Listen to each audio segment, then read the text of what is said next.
माझ्या चुलत्याच्या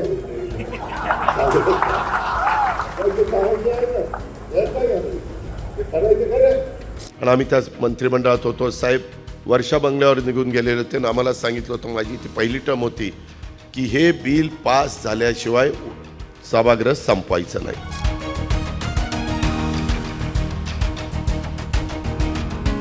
अजित पवारांनी महिन्याभरात दुसऱ्यांदा हे असं शरद पवारांचं जाहीर कौतुक केलंय.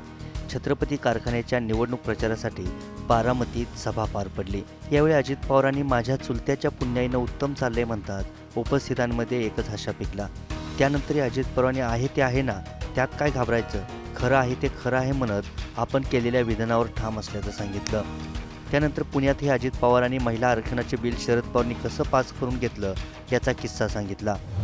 कुणी एक मायेचा लाल सांगावा या 73 गावातला किंवा इंदापूर बारामती तालुक्यातला, की आमचे पैसे बापूंनी ठेवले तर बुडवले, त्याला आत्ता राजकारण सोडून देईल आणि निघून जाईल.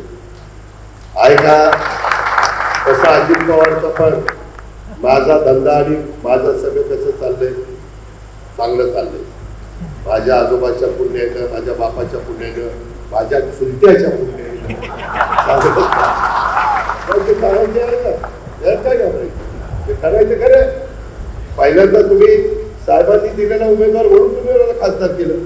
त्या अजित पवारचं काम बघून केलं नव्हतं, नंतर त्याला त्याचं काम दाखवावं लागलं. तुम्हाला माहीत नाही माता भगिनींनो, माझ्या मुलामुलींनो, की ते पहिलं बिल पास केलं ते मला वाटतं आम्ही लोक 92 साली पवारसाहेब राज्याचे मुख्यमंत्री होते आणि आम्ही त्या मंत्रिमंडळात होतो. साहेब वर्षा बंगल्यावर निघून गेलेले होते आणि आम्हाला सांगितलं होतं, माझी ती पहिली टर्म होती, की हे बिल पास झाल्याशिवाय सभागृह संपवायचं नाही. मुख्यमंत्र्यांनी सांगितलेलं होतं, त्याच्यावर ते आदेश शिरसावून द्या. मित्रांनो, माता भगिनींनो, तुम्हाला आश्चर्य वाटेल, ते सभागृह पहाटे 3:30ला आम्ही संपवलं, बिल मंजूर केलं आणि मग घरी गेलो.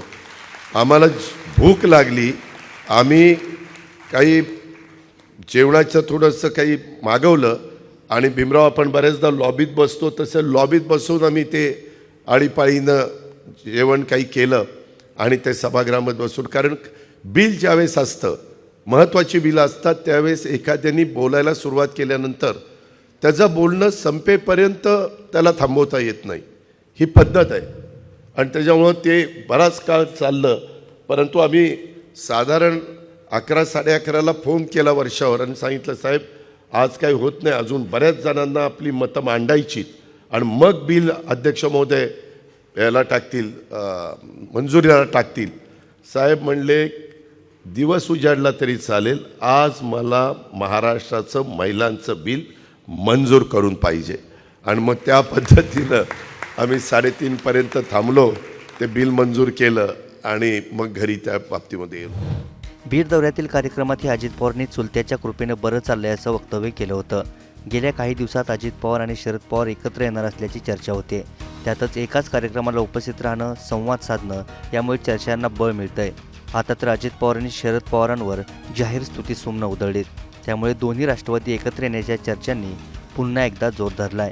बारामतीहून वसंत मोरे आणि पुण्यावरून ओंकार वाबळेसह ब्युरो रिपोर्ट, मुंबई तक.